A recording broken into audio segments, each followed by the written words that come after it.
This is the Midnight Grill Damian Whiskey.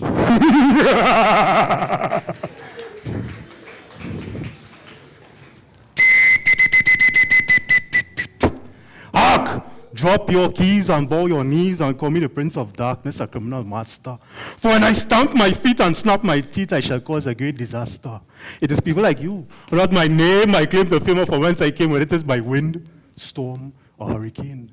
From the day my mother gave birth to me, the sun refused to shine, the earth started to tremble. For the age of 1, my toys were cannons and machine guns. From the age of 2, miraculous wonders I began to do. From the age of 3, I had anxiety to rob, murder, plunder, leaving men, women, and children to suffer. From the age of 4, my name was marked with bloodstains on every door. From the age of 5, I was wanted by the KGB, the FBI, the CIA for the wicked deeds I've done, the miraculous wonders I've performed. From the age of 6, I was known as public enemy number 1, 2, and 3. From the age of 7, for a man to fight me, I had to be a double pistol fighter, nerves of iron, muscles of steel. From the age of 8, ladies and gentlemen, my grandfather's life was taken. His treasures were stolen. And from then, I became a midnight robber.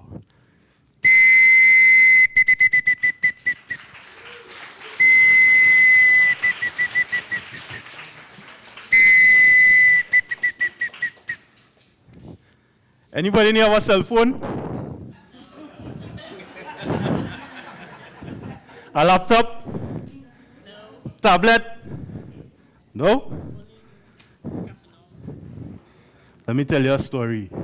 Greetings in the name of the great digital divide, the connected, interconnected, disconnected, and reconnected. I am the great and omnipresent Midnight Tech, the victor, dictator, merciless leader of the real, the unreal, the virtual, the subliminal, of everywhere and nowhere. The greatest trick I ever played is to prove I didn't exist. I am the ghost who walks, the slave master who never talks, a puppeteer without strings, a criminal mastermind with a notorious billion victims. This is the technological advancement of midnight robbery and the political economy. You see, Bill Gates and Tim Berners-Lee went to my school of midnight robbery, from the ballpoint pen to the microchip, calculator to the rocket ship, biometrics, the cloning of sheep, a society in head first and knee deep in what? Technology. A term so far removed from its Greek origin, techne, that have twisted, manipulated, and perverted into a tool of control and domination, not just over the technocrats, but your very thoughts, social behavior, and relation. You have developed an objective personality. Your very life as an individual is binary, guided by performance, objectives, stats, and proficiency. Glitz, glamour, lights, camera, action. This grand spectacle is the inversion of life, a simulation of reality, a hyper-reality. In this global technological oligarchy, the youth are caught in a perpetual gaze, pew, pew, pew, a maze with a means to an end mentality. There's no way that you would ever discover that I am your master, making each and every one of you my slaves.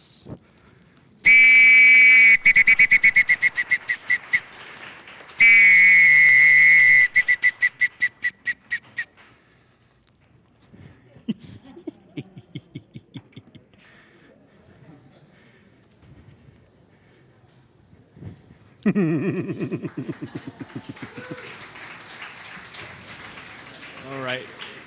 old fire station is a little bit smaller than the Savannah stage, right? So, just big round of applause to Damian Whiskey, the Midnight Grill. So, why do we have a Midnight Robber here this afternoon? As you may have noticed, looking through the program this year, well, it's not the first time we've had a Midnight Robber at Bocas, but this year in particular, we have a whole series of events that focus on some of our indigenous art forms, from masquerade to calypso to pan. And what I'm particularly interested in with the robber is how that whole idea of the Midnight Robber, of robber talk, of the speech, you know, the kind of poetic speech that the robber recites, how that might influence or inspire what other writers, other kinds of writers are doing. Because writers who grew up in Trinidad grew up with this, with calypso, with the Pierrot Grenade, with all of these traditional characters who use lyrics, who use words. So how do our writers, who are known as, you know, page writers of poetry, of prose? How are they influenced by what the Midnight Robber does? Well, we've invited 3 writers to come this afternoon and share their version of Robber Talk. Don't know how, I haven't heard the pieces, I'll be as surprised as you. I don't know how closely they will cleave to the traditional Robber Talk or how far they will depart. They've all dressed in black, and 2 of them have whistles, so they're at least trying. So they're going to all come up here and do their pieces, and then we're going to have a little bit of a conversation. So I'll introduce them all in one go so I don't have to keep hopping up here. First, we're going to hear from Rhoda Bharath, fiction writer, essayist, political commentator, author of the book, the 10 Days, I always want to say the 9 Days Executive, I always get it wrong. The 10 Days Executive and Other Stories, published a couple of years ago. Then we're going to hear from Colin Robinson, poet, newspaper columnist, essayist, activist, whose book of poems published 2 years ago, was it, Colin? 2 years ago, You Have Your Father, Hardhead. And next we will hear from Vahni Capildeo, author of many books of poetry. The most recent one, which we're launching here at the festival on Sunday, is Venus as a Bear. So we're about to hear 3 writers give their version of Robber Talk. Let's start with Rhoda, and a big round of applause to welcome her.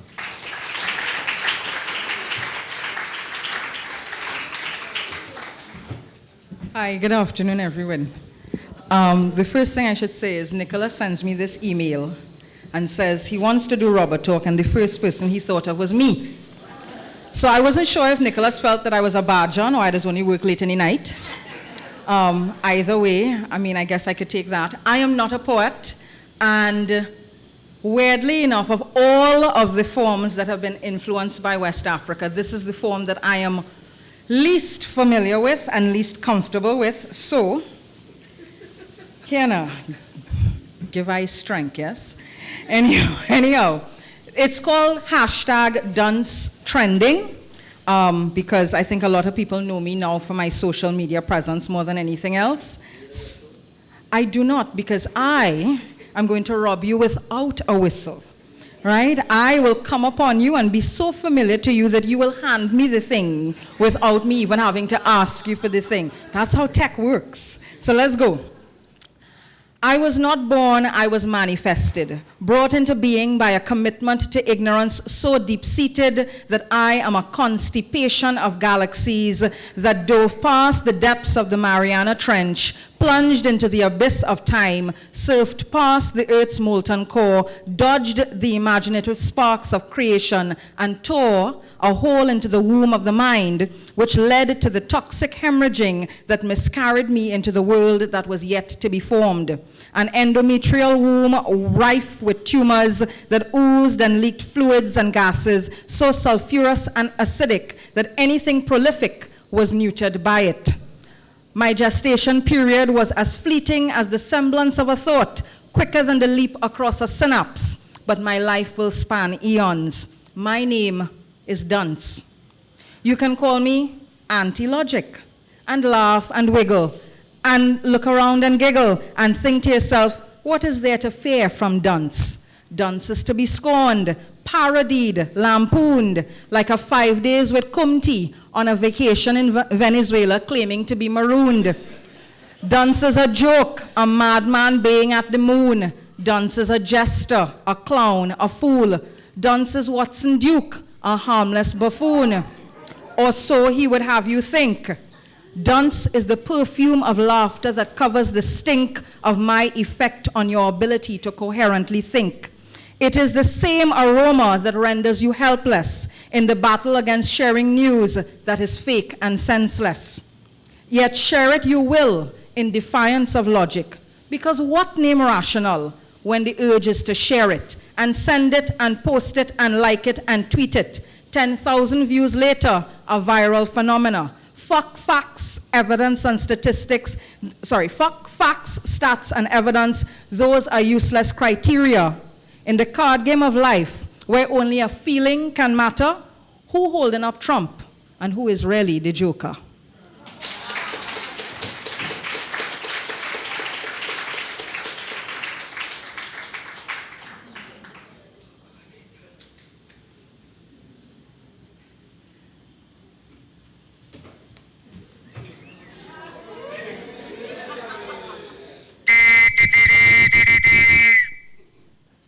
Stop and bow and feel pleasure.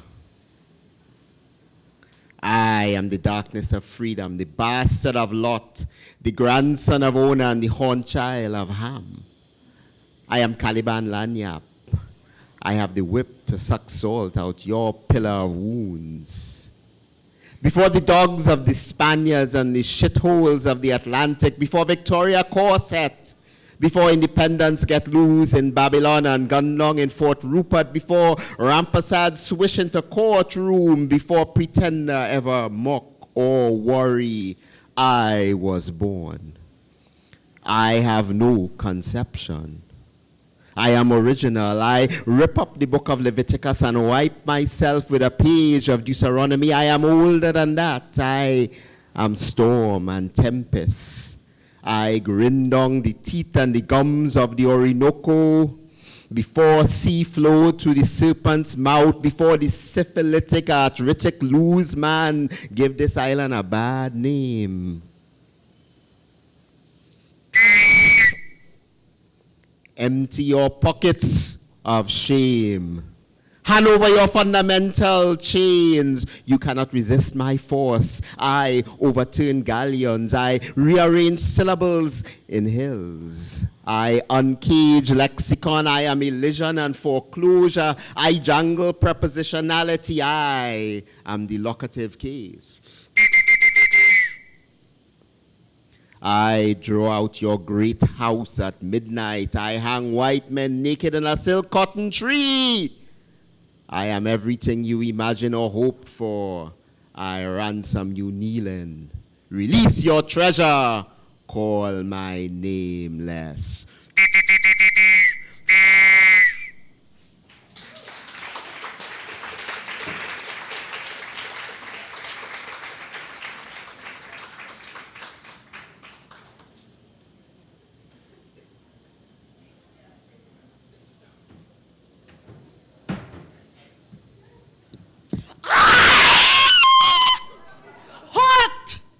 Make way for the stranger invader. I am the darkness that invades your mind. You are the darkness that is mine. In the time when all your gods was a mist kissing the ass of the black water that covered the face of the world with all the green dollar, I was the astronomical antimatter. Where the angels glide and collide with me, I smash up the angels to eternity. Before the earth rise up as God's son and daughter, I dry up God's tears and eat up their laughter. I was the hurt that hobbled the angel foot. I was the rot that spread in the rainforest root. Whoever tried to count and plan out night and day, minute and hour, I was before nanosecond and nanofirst and nanny wine and nanny of the maroons are infants to me, for I am the era that recurs to infinity. I am the nerves that push the mad president's hand to push the button. You understand? I am the last words you forget to utter. I, when you negotiating the last chance to save your sister or your mother. I am the hostility in the hostage situation, and the hostage situation is where I lead every nation. I have no genealogy. I am the play with no rules and real corpses, the universal unbalance of gains and losses. Tremble before me, the stranger invader. I take every shape and no shape. I am obstacle everlasting that tricks those who want to be free. I destroy time. I am the horror you cannot keep away. I am the sentence with words of snakes that bind and rape up the judge on Judgment Day. I am the gramoxone love song at the wedding of the doctor. I am the child bride hymen beneath the fingernails of the lawyer. I am the coat hanger in the cupboard of the priest-wife room. I am the terrorist vampire from the Lapirose tomb. I erase your face where you're seeing race. There is nowhere to hide because I am inside you at a cellular level, splitting your atoms in a nuclear evil. I am the mangrove's inside-out womb. I bring the foreign submarine to honeymoon under your waterline. I give your sons a submachine and make them feel how it have plenty bullets, so they use it like a love machine. It is futile to hide. I am death multiplied. I am as small as the smallpox in a blanket. You feel you are big, but you only big like bullshit. You have nowhere to hide. The stranger invader owns your field. My steel boot tramples down your football pitch till it becomes a parade ground for every bitch who sees race. I come, I seize, and I erase. I am curare on an arrow that a parent brings to school. I am plastic spikes in ocean fish that you swallow like a fool. I am the chlorine quiet in the family murder swimming pool. I drown you in a quarter syringe of sea. Do not forget that you belong to me. When Columbus men landed holding their bright weapons up, I was waiting for them in the form of dew and rust. When the French and the Dutch and the Portuguese and the Spanish and the British took away your language, I grew strong. I had ease, eating your tongues. I am the fatigue that waits in the cheap aeroplane and causes it to crash. I am the biological vector that mash up and turns the suicidal farmer's harvest to ash. I am the force that shatters the astronomer of freedom's telescope to splinter in his eye. I am the widespread lack of education that blind your comrade and make them cry. I am the expert in outing off your people's hope. I am the top Freemason cardinal of robbers. I elect and poison and beget every robber pope. At the age of minus 666, I met the seraphim and cut off their pricks. At the age of minus 7, I cast down heaven into the labas. At the age of 0, I forged my own cutlass. At the age of 5, I took your life, and your life, and your life. Your lives were sweet, and zombification was complete. At the age of 9, darkness was all mine. From the age of 10, I operate as an ageless Robert Dwen. There is nothing you can give me to make me forgive. Not your gold and your soul. I already have them stacked up in my offshore currency. Which of you dare challenge me?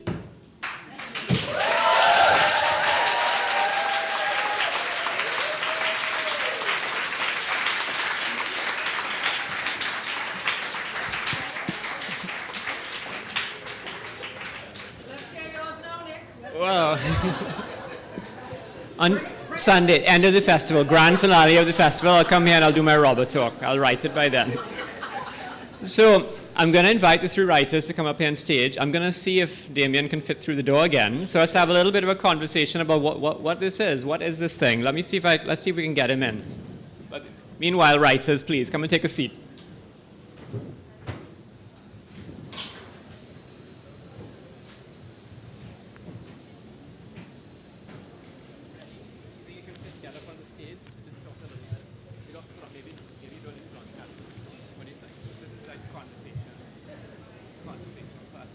All right.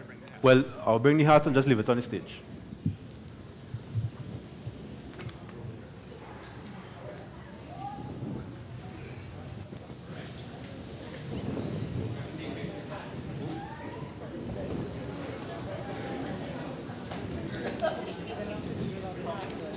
Yeah, well.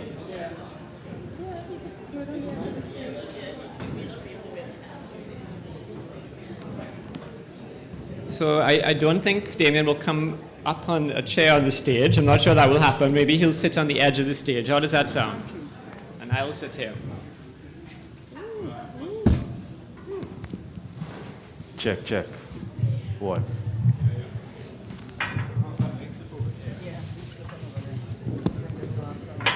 Okay. And maybe Damian can just perch on the edge of the stage. Yeah. Can you do that? I'm not sure you can get in the chair. Yes.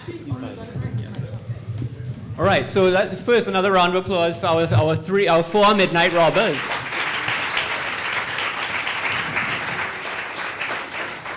So as I said at the beginning, the trainees in the audience all know what this is, but not everybody in the audience is a trainee. So Damian, as the expert, tell us, in your words, what exactly is a Midnight Robber? What is this tradition? But also tell us what drew you to it. Why do you do this? Why do you do this particular form of masquerade? All right, good afternoon, everyone. I've been performing as a Midnight Robber for the past 29 years. And in the true form, in the true sense of the art form, I was actually forced to be a Midnight Robber when I was 10 years old. I was a nerd, teacher's pet, and there was a competition for Midnight Robbers in the then West Indian Reference Library. And my teacher felt that, I was an introvert, so she needed to force me to do something brave. And so I went. I couldn't tell my teacher no. So I went, and we had, it wasn't as elaborate as this. It was just black clothes and a garbage bag cape and some copybook, skulls and bones and so on. But I was so frightened that when I went onto the stage, my feet started to shake and all the skull and bones, I just fell off. But I placed second in that competition. My father then forced me to enter another competition that carnival, and I had to compete against the judges of the first competition, along with some other Midnight Robbers. I placed third in that competition. And I was asked to join the band by then Andrew Puggy Joseph and Brian Honore, two of Trinidad and Tobago's greatest Midnight Robbers. And I've been performing ever since. So, the Midnight Robber, what do you all think the Midnight Robber is? So I perform under the sobriquet Midnight Griot to pay homage to the griot, the African storyteller that came from the west coast of Africa, and he is the predecessor to all of our oral traditions. Trinidad and Tobago is very special in terms of culture and creativity and so on. So we have this griot coming through the slave trade everywhere in North America, the Caribbean, and so on. But right here in Trinidad and Tobago, he did something special. We have this thing that we like to boast, we like to brag. But the society at that point in time, they were slaves. So this is the society at which they spoke out against. They were actually speaking against the treatment that, that was meted out to them, against the slave masters and so on. And so that is what gives the tone of the Midnight Robber speeches, robber talk, and so on. So he's a villain, but a villain with a purpose. So the robber has evolved. Back in the day, the language, the robber talk, and so on was more about crimes, train robberies, drowning a man in a teaspoon of water, that kind of stuff. But it has evolved over the ages. And so now I didn't have an opportunity to hear you guys. Sorry about that. We were better than you. That's what we're talking about. But I'm pretty sure that would have been in the vein of where the Midnight Robber is heading towards now. Yeah. And of course, so robber talk is literally the speech that the Midnight Robber delivers, but metaphorically now we use robber talk to mean any kind of bombastic, boasting, threatening. So politicians, so badge-ons, so policemen, so ordinary people. I'm sure there's lots of robber talk going on at this festival behind the scenes.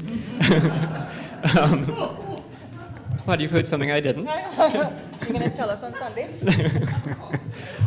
So I'm interested to hear now from our three writers. All born and grew up in Trinidad. Vahni now spends much of her time in the UK. But, three writers who not just born and grew up here, but who In some ways, I mean, you're all carnival participants in different ways. I know this because I've played in bands with two of you. I've been, Rhoda and with Colin, and Vahni is a fancy sailor every year for carnival. So, like many people in Trinidad from all professions, writers here to play mass involved in carnival. And so I'm interested to hear from your own perspectives, how do you think that kind of cultural context, those kinds of influences have shaped what you do as a writer? Maybe you can start, Rhoda.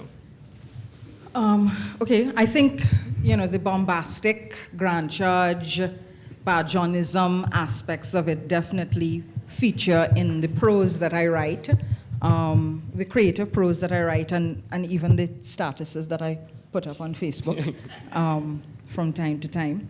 I will say this, though. Sitting down and converting it into verse was far more challenging than I thought. To be able to prepare for today, I spent the last 2 weeks listening to Bungie Garlin. And that was, once I remembered, okay, I have this thing to do for Nick. So I'm there and I'm like, okay, how do I get prepped for this? I went online, I listened to some of Damian's stuff online as well. So the current Midnight, the guy who is the robber here, I listened to some of his stuff, listened to some of Bungie, and felt like you all were going to get something like in the middle of those things today.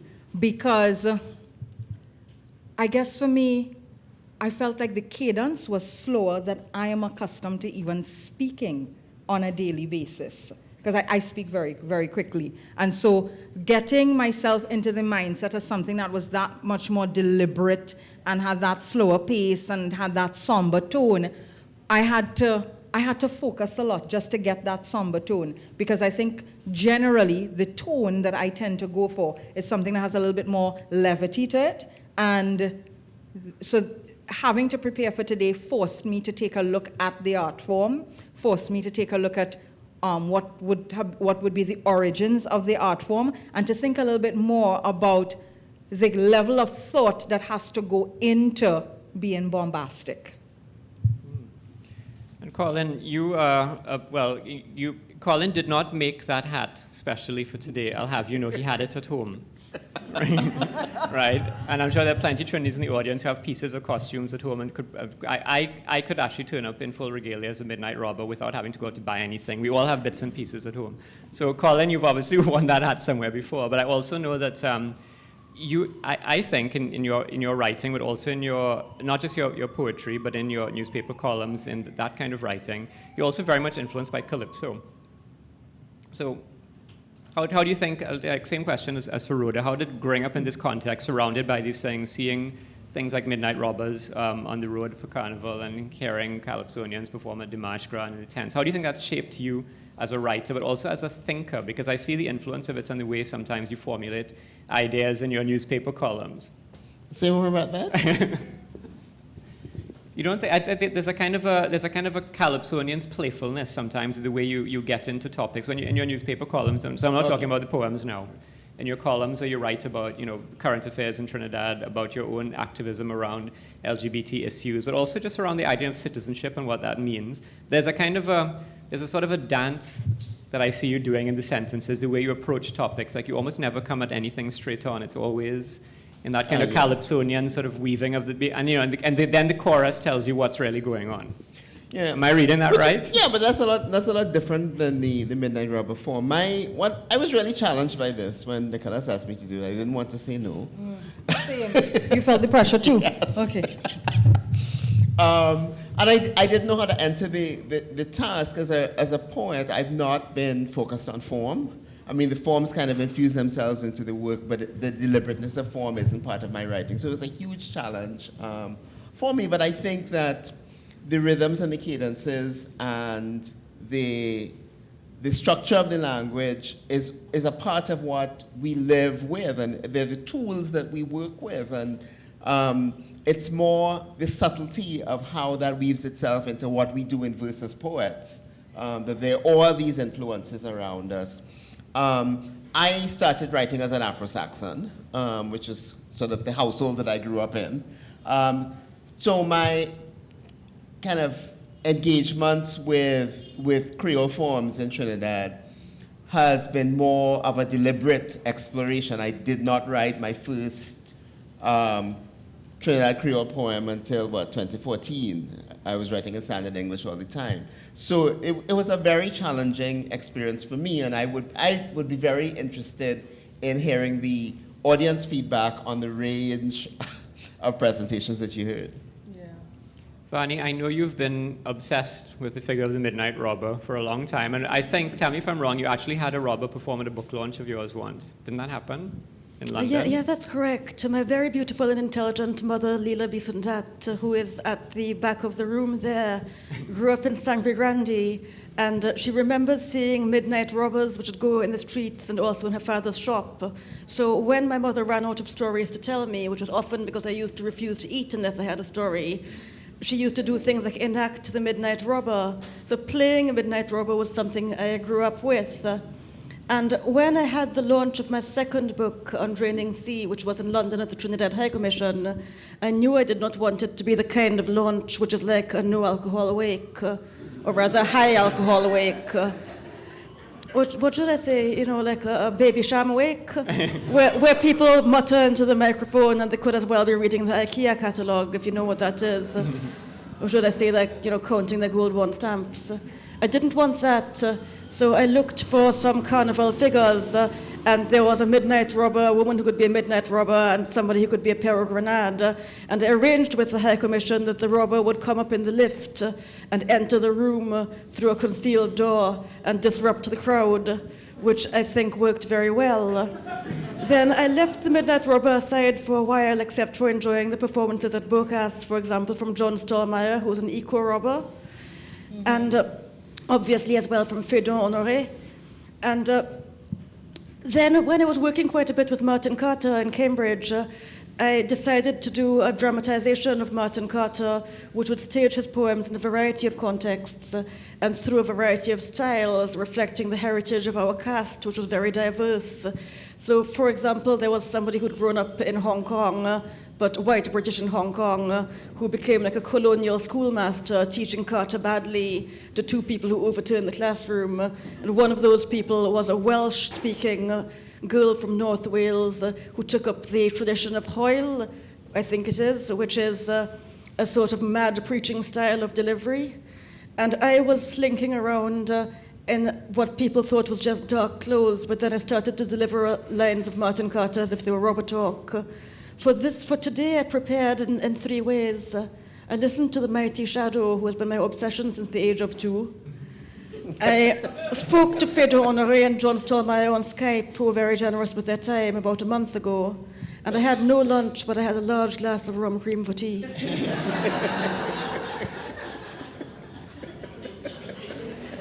So, Damian, I want to ask you a kind of a flip side of that question, because I've asked the writers how, growing up in and around carnival and traditions like the robber tradition, how that's shaped them. But you, as a practicing midnight robber, and apart from learning from the tradition of the great ones who've come before you in that tradition, what have you learned from writers, from novelists, from poets, or from actors, from people in other creative professions who are not necessarily doing what you do, but that you've been able to take something from that's been able to shape what you do?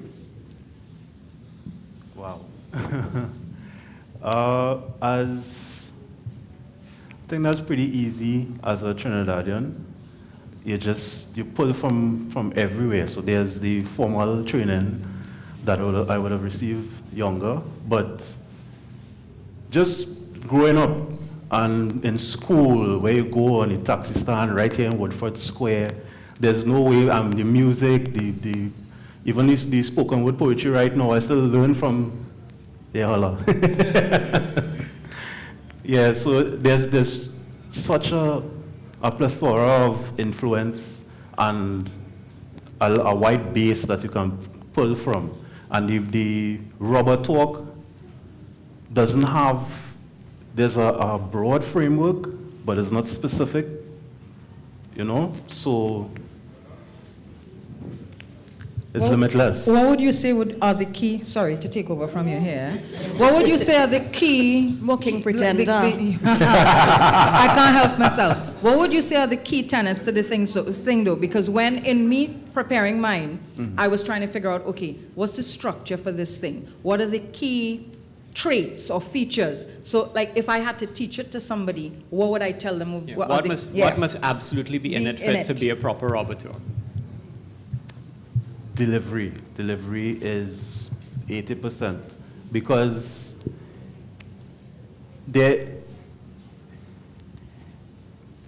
you could mostly robber talk rhymes, right? There's a rhyme, but it doesn't have to, you know. But the way it delivers, the tradition is in bombast and that villain approach to the situation.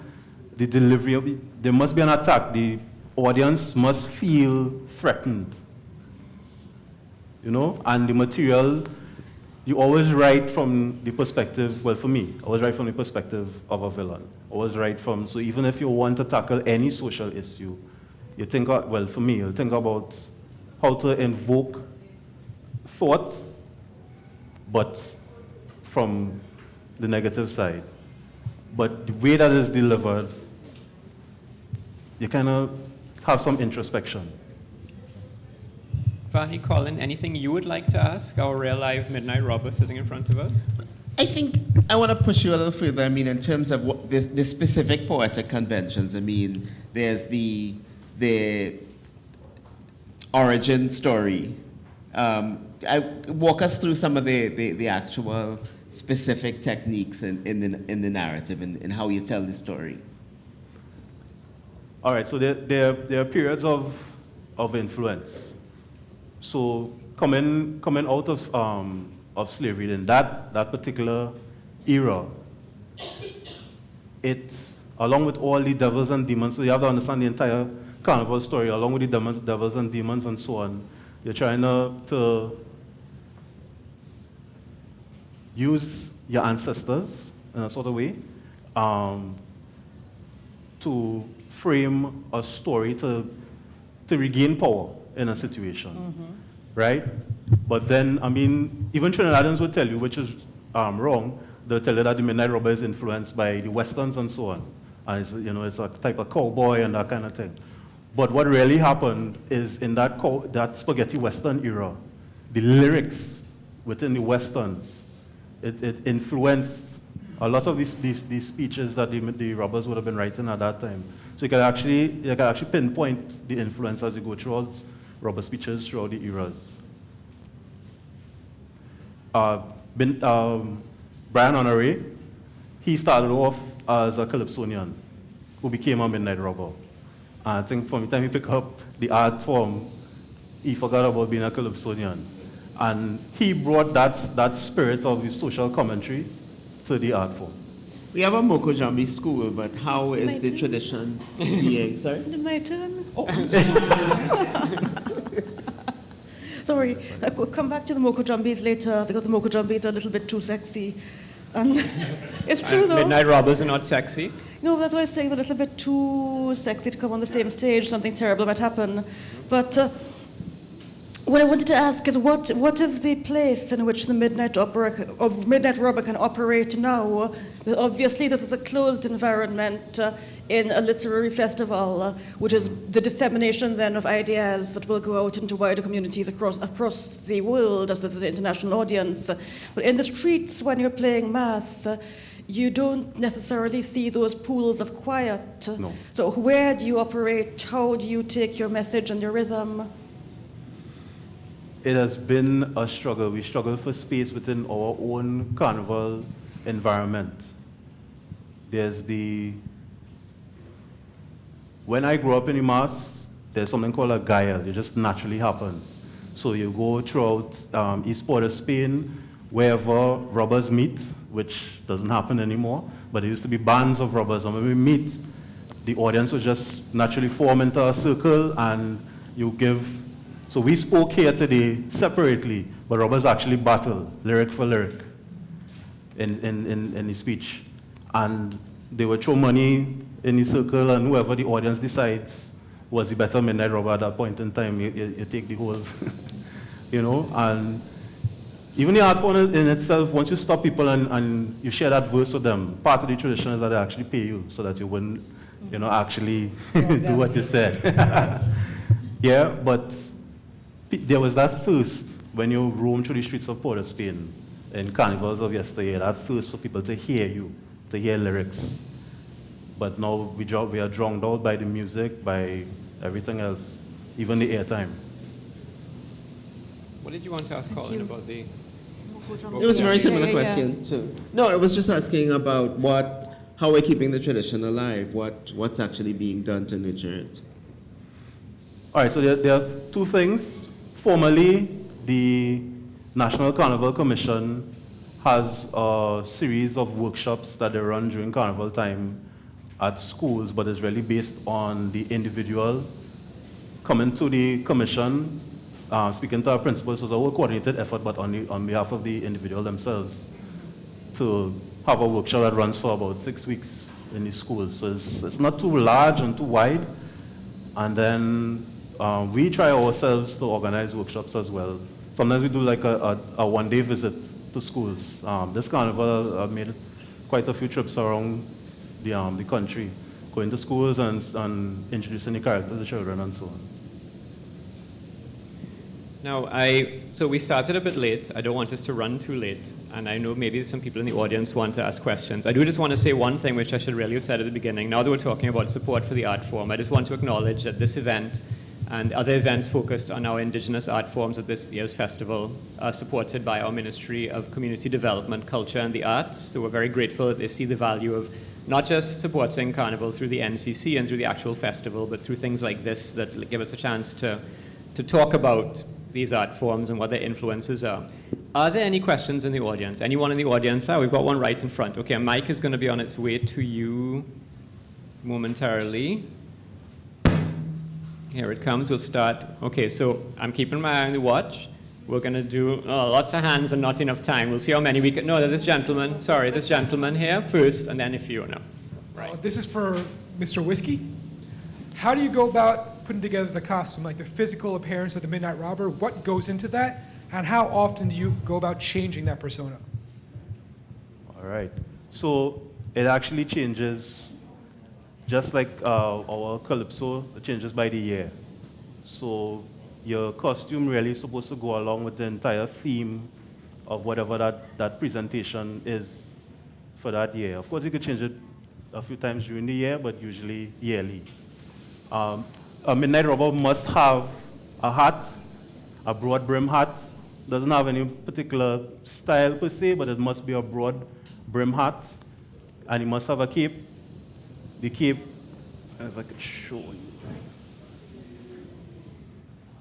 Yes, it is amazing, isn't it? All right.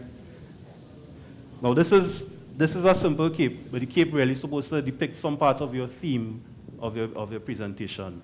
So you must have a hat, must have a cape, must have a whistle. The rubber whistle is very important in allowing the audience to know that, because there's a whole tradition of how he approaches and what he does and how he speaks to you and that entire engagement. And the whistle starts the whole thing. Right? There's a particular whistle. This was the police back in the 1940s, 30s, 20s, and so on. When they entered the police service, they used to get a whistle like this. Yeah, and this is the whistle that the robber works with. And you blow it up. It also has a particular way that you... The particular way that you blow the whistle as well. And all that is part of the tradition. I'm actually sorry I didn't wear my cape this afternoon for this event. Nick, you always wear a cape. If you want to had a question. No, my question was about the whistle, so Oh, okay. it's been answered already. So Okay. let me pass the mic on. There was a lady there, right there, and then maybe we can take... She's right on, behind Jared. Right, and then we'll take the one in front, and then... Okay. Right, good afternoon. Mine is not a question. Okay. Mine is simply to commend NGC for this festival and to question whether or not it would be coming to other parts of the country. For instance, Point 14, next week or so, Point 14 will be celebrating its Borough Festival. Would have been good to have some form of the literary festival down there. Well, Something they can look at for next year. It would be possible this year. Well, we don't even need to look at it next year. We can look back, because we've actually done in past years, we've done a Bocas South, usually in October or November. We did a Bocas Central, so 3 years in running. We've also done a Bocas Tobago. And our children's storytelling caravan, which is part of our children's festival, every year goes around the entire country, literally the length and breadth of the country. It's far, from Mayaro one side to Carenage on the other. But you're absolutely right, and I hope that, our Port of Spain Festival is what people know us for, but Bocas works year-round, around the country, maybe not such high-profile ways, but it's a perfectly good point. I'm aware that in Central, because I am from Central, but I'm throwing it out here now so they would look into 14 and the borough celebrations. Got it. Right? Thing is that NCC, as the schools, they do bring the national characters to the schools, and the workshops are held with the children and the character himself, whether it be the Midnight Robber, the Pyro Grenade, whoever, etc., that comes to the school and train the children. And after that, we look for where else. So we need to look into the where else. Thank you. Thank you very much. So we have a question here, right in front.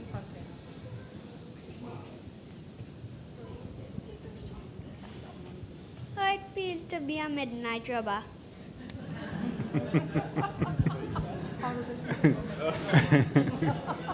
How does it feel that's to a be a lovely midnight question. robber? And then, so after we answer this, okay, let's answer it first. So it's a perfect question from you, because it was around your age that I actually started, and I had I had the opportunity to grow as an individual through performing this particular brave, bragging, character. And I started off not wanting to speak in public or speaking in a large group and so on, to being able to perform for hundreds and thousands and so on. And I enjoy every day and every opportunity I get to be a Midnight Robber. I feel proud of myself. And in going to schools and dealing with children, I get a joy of the amazement of being, I'd go right back to when I was your age and seeing the Midnight Robber for the first time. So thanks. Okay. One last question, and then we're going to hear a final performance from Damian before we end. So here we go. My question is to Damian. You mentioned the changes within the tradition. Is there anywhere where we can get an anthology, or where we can read the different performances over the years? Is there a library of Robber Talk somewhere in the world, or an archive? Where do we find that? Well, we are on the compound of the National Library. I too, I had that journey, because I started off early on in life just performing, and you learn from the masters, so you figure you know where you are. But I became a student of the art form. There's a section in the library here that you can go to, and it's not robust, but I could send you to one book in particular, Trinidad Carnival by Errol Hill, right? You would have actual robber speeches leading up to 1956. So you get to see what it was like, the types of bands, the type of robbers, because this is the most popular version of the robber. There were actually several versions of the robber up until the 50s, 40s, 50s. There were versions. There were bag robbers, train robbers, all kind of different types of robbers. But the robber you see now, the robber you see me perform today, is the most popular version that's through the evolution that remained and stayed. So you'll get a good bit of information right here in the National Library. There's also YouTube. Yeah, of course. So there's no more time for questions, but Damian is going to send us off. Are you going to put on the hat? Yeah, sure. He's going to put on the hat, and he's going to give us a proper send-off. And then if anyone has further questions they'd like to ask him or any of the authors after his performance afterwards, I'm sure he'd be very happy to talk to you. So let's give him another round of applause to get him started while he puts on the hat.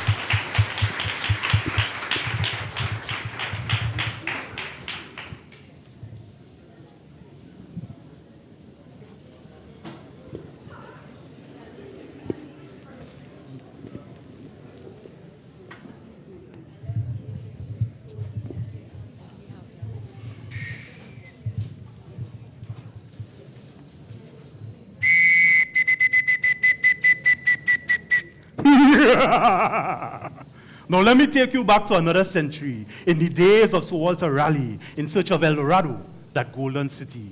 Now the Midnight Robber is known for his verbosity, but for this one, you would have to help me. When I raise my hand like so, the response is El Dorado. Now let me go. Nice. My grandfather taught me to rob, murder, and plunder tradition like no other. But I decide my own destiny. This is my legacy. To run the rat race, so now I set the pace. The price of oil is falling because my students of midnight robbery are arguing. The economy crumbling, people begging, the recession coming. But the money still spending, which is why I'm posting #win. When this midnight robber goes with your life, money, milk, and honey, you are left doomed in the continual search for get rich or die trying is the mantra that have the young men killing. Corner versus corner, brother versus brother. You could burn tire for bad road on the People TV, but never to protest crime or gangs in your community. Because you too searching for the children growing up messed up for so video games, social media. Because mommy and daddy busy searching for I make $1 gazillion a year, budget after budget, time after time. No administration could ever eradicate crime because they too searching for.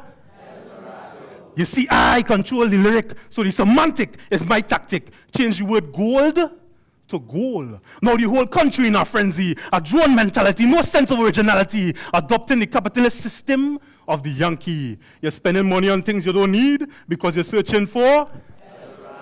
A costume used to mean something. Well, I like my costume. Yeah. But now on the streets of Trinidad and Tobago is bikini bottom, breasts, and beads. The children trick-or-treating right here on the shores of Trinbago because culturally we're searching for El Dorado. You see, El Dorado is nothing more but a farmer's trick, a carrot on a stick. You keep reaching and reaching, everybody searching and searching for that special something. Money, house, car, land, rum, and parties, now the new almighty. But there's no way you could ever know that it was I, this midnight robber, that sent the world in search for El Dorado. Tell me when all you find it.